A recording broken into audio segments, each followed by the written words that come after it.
வணக்கம். இன்னைக்கு நாம இலங்கையில இஸ்லாமிய நிதித்துறைய பத்தி கொஞ்சம் ஆழமா பார்க்கலான் இருக்கோம். நமக்கு கிடைச்ச சில ஆராய்ச்சி கட்டுரைகள், குறிப்புகள் எல்லாம் வச்சு முக்கியமா என்ன நடக்குதுன்னு பேச போறோம். குறிப்பா 2025ல நடந்த ஒரு விஷயம். அதாவது முதல் முறையா ஒரு சுக்குக், அது இஸ்லாமிய பத்திரம், கொழும்பு பங்குச்சந்தையில லிஸ்ட் பண்ணிருக்காங்க. வாங்க இத பத்தி இன்னும் கொஞ்சம் விரிவா பேசுவோம். ஆமா, இந்த இஸ்லாமிய நிதிங்கிறது உங்களுக்கு தெரியும், ஷரியா சட்டத்தின் அடிப்படையில தான் இயங்குது. முக்கியமா இதுல வட்டி, அதாவது ரிபா, அது கிடையாது. அப்புறம் ஆபத்துல பங்கு எடுத்துக்கிறது, அந்த ரிஸ்க் ஷேரிங், அது ரொம்ப முக்கியம். எல்லா நிதி பரிவர்த்தனையும் ஒரு உண்மையான சொத்து கூட இணைஞ்சிருக்கணும். இலங்கையில பாத்தீங்கன்னா இது 1997 வாக்கில் ஆரம்பிச்சது. முதல்ல அமானா இன்வெஸ்ட்மெண்ட்ஸ், அப்புறம் அதுவே முழுமையான இஸ்லாமிய வங்கியான அமானா பேங்க் ஆச்சு. மத்த பெரிய வங்கிகள்ல இப்ப இஸ்லாமிய நிதி பிரிவுகள், அதாவது இஸ்லாமிக் விண்டோஸ் இருக்கு.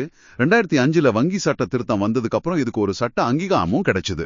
சரி, அப்போ இந்த வட்டி இல்லாம எப்படி? இப்ப சாதாரணமா பேங்க்ல லோன் வாங்குறோம், வட்டி கட்டுறோம். இங்க எப்படி அது நடக்குது? இந்த முதாரபஹான்னு சொல்றீங்களே, அது கொஞ்சம் விளக்க முடியுமா? ஓ, நிச்சயமா. இப்போ உதாரணத்துக்கு முதாரபா எடுத்துக்கலாம். இது ஒரு பார்ட்னர்ஷிப் மாதிரி. எப்படின்னா, ஒருத்தர், அதாவது வங்கி இல்லனா முதலீட்டாளர் பணத்தை போடுவாங்க. மத்தவங்க, அதாவது தொழில் முனைவோர், அவங்க உழைப்ப போடுவாங்க. வர்ற லாபத்தை முன்னாடியே பேசி வச்ச மாதிரி ஒரு விகிதத்துல பிரிச்சுக்குவாங்க. ஒருவேளை நஷ்டம் வந்தா? ஆமா, நஷ்டம் வந்தா பணம் போட்டவர் பணத்தை இழப்பாரு, உழைப்ப போட்டவர் உழைப்ப இழப்பாரு.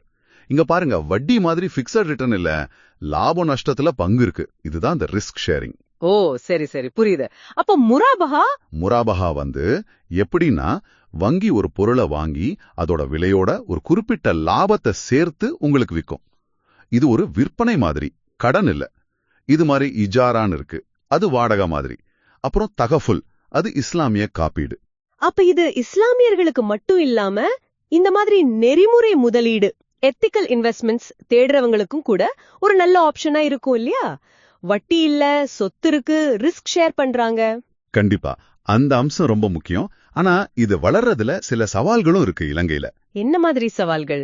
முக்கியமா ஒழுங்குமுறை சார்ந்த தெளிவின்மை, ரெகுலேட்டரி ஆம்பிகுட்டின்னு சொல்லுவோம். அதாவது நாட்டுடைய சட்டத்துக்கும் ஷரியாவுக்கும் சில இடங்கள்ல இன்னும் கொஞ்சம் தெளிவு தேவைப்படுது. அப்புறம் எல்லா இஸ்லாமிய நிதி நிறுவனங்களுக்கும் பொதுவா ஒரு மத்திய ஷரியா மேற்பார்வை குழு இல்ல. ஓ, அப்போ ஒவ்வொரு நிறுவனத்துக்கும் தனித்தனியா இருக்குமா? ஆமா, அதனால சில சமயம் விதிகள்ல சின்ன சின்ன வேறுபாடுகள் வரலாம். இது ஒரு தரப்படுத்துறதுக்கு கொஞ்சம் சிக்கலா இருக்கு. ஷரியா நிபுணர்கள் பற்றாக்குறையும் ஒரு விஷயம். புரியுது. பொதுவான வழிகாட்டுதல் இருந்தா நல்லா இருக்கும். விழிப்புணர்வு எப்படி இருக்கு மக்கள் மத்தியில? அதுவும் ஒரு சவால் தான். குறிப்பா முஸ்லிம் அல்லாதவங்க மத்தியில இத பத்தின புரிதல் இன்னும் கொஞ்சம் அதிகமாகணும். சந்தையோட அளவு, போட்டி, இதெல்லாமும் இருக்கு. இந்த இடத்துலதான் அந்த 2025 ஷுகுக் ரொம்ப முக்கியமா படுது. விதுலங்க பிஎல்சி, ஒரு ரினியூவபிள் எனர்ஜி கம்பெனி, 500 மில்லியன் ரூபாய்க்கு ஷுகுக் வெளியிட்டாங்க. இது ஏன் இவ்ளோ பெரிய விஷயம்? அது ஒரு மைல்கல், நிச்சயமா. ஏன்னா முதல் தடவையா ஒரு கார்ப்பரேட் ஷுகுக், அதாவது ஒரு தனியார் நிறுவனத்தோட இஸ்லாமிய பத்திரம் கொழும்பு பங்கு சந்தையில சிஎஸ்சில பட்டியலிடப்பட்டிருக்கு. இது இஸ்லாமிய நிதியை நேரடியா நாட்டுடைய மூலதன சந்தையோட இணைக்குது. இதுக்கு முன்னாடி வாய்ப்புகள் கொஞ்சம் குறைவா இருந்துச்சு. ஆமா, பேங்க் டெபாசிட் இல்லனா பிரைவேட் பிளேஸ்மெண்ட் மாதிரி தானே? சரியா சொன்னீங்க. இப்ப பங்குச்சந்தையில லிஸ்ட் ஆனதுனால பெரிய முதலீட்டாளர்கள், வெளிநாட்டு முதலீட்டாளர்கள், குறிப்பா ஷரியா முதலீட்டு பாக்குறவங்க ஈஸியா முதலீடு பண்ண முடியும். இலங்கைக்கு புது முதலீட்டு வழிகள் தேவைப்படுற இந்த நேரத்துல இது ரொம்ப ஒரு நல்ல விஷயம். அதுவும் இது ஒரு புதுப்பிக்கத்தக்க எரிசக்தி நிறுவனத்தோட சுக்குக்குங்கிறது இன்னும் சிறப்பு இல்லையா? இதுல அந்த இஎஸ்ஜி, அதாவது சுற்றுப்புற, சமூகம், ஆளுகை, அந்த விஷயங்களும் வருமா? சரியான பாயிண்ட். ஆமா, விதுலங்கோட சுக்குக் ஒரு வகையில இஎஸ்டி முதலீடாவும் பார்க்கப்படுது. உலக அளவுல இப்ப பசுமை சுக்குக், கிரீன் சுக்குக்கெல்லாம் ரொம்ப பிரபலமாகிட்டு வருது. சுற்றுச்சூழல் திட்டங்களுக்கு நிதி திரட்ட இத பயன்படுத்துறாங்க. சோ இலங்கை அந்த பாதையில போறதுக்கு இது ஒரு நல்ல ஆரம்பம். அப்போ சரி, இவ்ளோ சவால்கள் இருந்தாலும் இந்த சுக்குக் வெளியீடு ஒரு நல்ல அறிகுறி. அப்போ எதிர்காலம் எப்படி இருக்கு இலங்கையில இஸ்லாமிய நிதிக்கு? எதிர்காலம் நல்லா இருக்க நிறைய வாய்ப்பு இருக்கு. ஆனா சில விஷயங்கள்ல கவனம் தேவை. அந்த மத்திய ஷரியா குழுவை உருவாக்குறது ரொம்ப முக்கியம். சட்டங்கள், வரி விதிப்புகள், இதெல்லாம் இன்னும் தெளிவுபடுத்தணும். இந்த முதல் சுக்குக் வெற்றியை வச்சு இன்னும் நிறைய சுக்குக்குகளை கொண்டு வரணும். ஒரு சந்தையை உருவாக்கணும். நிபுணர்களை உருவாக்குறது, டெக்னாலஜி பயன்படுத்துறது எல்லாம் கூட முக்கியம் தானே? நிச்சயமா. ஃபின்டெக் மூலமா சேவைகளை இன்னும் எளிதாக்கலாம். விழிப்புணர்வை அதிகப்படுத்தணும்.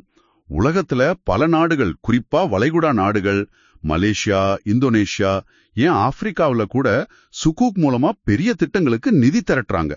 இலங்கைக்கும் இது ஒரு பெரிய வாய்ப்பு. ஆக மொத்தத்துல பார்த்தா இலங்கையில இஸ்லாமிய நிதித்துறை சவால்களை சந்திச்சாலும் முன்னேறிக்கிட்டு தான் இருக்கு.